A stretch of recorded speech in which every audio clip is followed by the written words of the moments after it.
My guess is that we're all roughly familiar with what modern science has taught us about why children look like their parents. For those who need a quick review, here's an easily accessible online source written by Dr. Barry Starr of Stanford University. A student asks, what are the chances a baby will come out looking more like the father or getting more of the father's genes? Dr. Starr responds, it has to do with the versions of each gene you get from each parent and what traits that combination will give. This means that under some circumstances, each child will have a really good chance at favoring dad, while in others, they'll have a better chance of favoring mom. And sometimes a child won't favor either and may look more like an uncle or an aunt or different from everyone else in the family. That is the beauty of genetics. However, Muhammad had a different explanation. He believed that the physical features of a child were based on something else. In multiple Sahih-rated hadith, he said, the man's water is thick and white, and the woman's water is thin and yellow. Whichever of them comes first, the child will resemble that parent. Notice very carefully the wording in the second hadith. Whichever comes first or predominates, the child will resemble that parent. If you've learned anything from my channel at all, it's that when you see something odd like this, it's okay to laugh. However, after that, you need to start asking, where did this come from? Muhammad was by no means original. Many others, like the philosopher Aristotle, also believed that physical features, such as facial features, were sex-associated. Sounding conspicuously like Muhammad, Aristotle said, so that if this movement, i.e. the semen, gains the mastery, it will make a male and not a female, and a male which takes after its father, not after its mother. Of course, Aristotle had much to say about this, as did many others in the ancient world, like Hippocrates, whether he was a single figure or a composite.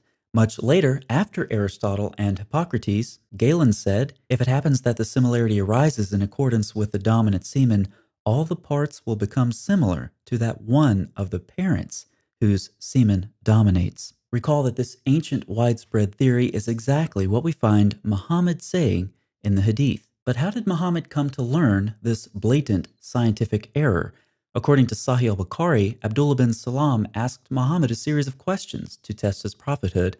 One of the questions was about why a child resembles the father or mother's side of the family. Muhammad's answer was revealed to him by the angel Gabriel. So according to the Hadith, the angel Gabriel agrees with the scientific errors that we find in these ancient Greek and Roman sources. Further, upon hearing Muhammad's answer, which we know to be incorrect, Abdullah bin Salam became certain that Muhammad was a messenger of Allah. The early Muslims were obviously very proud of Muhammad's answer since they recorded it as evidence for his prophethood. Ironically, the evidence of Muhammad's prophethood, marshaled by Muslims now, is no better than it was then. But how did these ancient theories make it to the Islamic sources?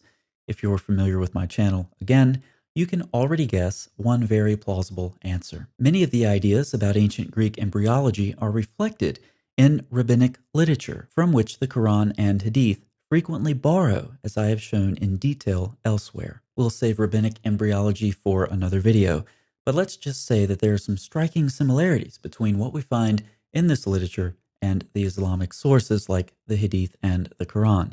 Big surprise. Now, some questions for Muslims. How can you trust Muhammad when he said something that ignorant?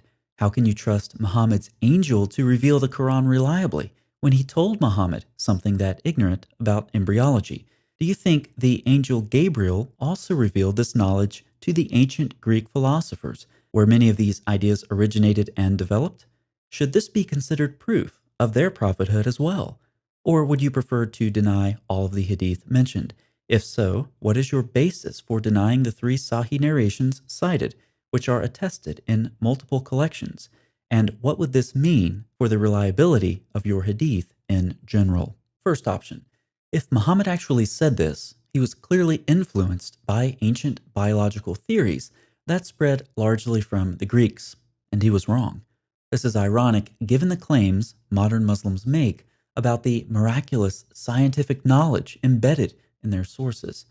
Second option, perhaps Muhammad did not actually say this. That means the early Muslims imported an ancient biological theory into the Hadith and gave it a said by Muhammad stamp of approval, along with a Sahih rating, even using it as proof of his angelic revelations and prophethood.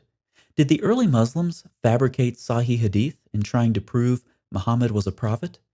I'm not sure which of these two options is worse. Fortunately, I don't have to decide. See you next time.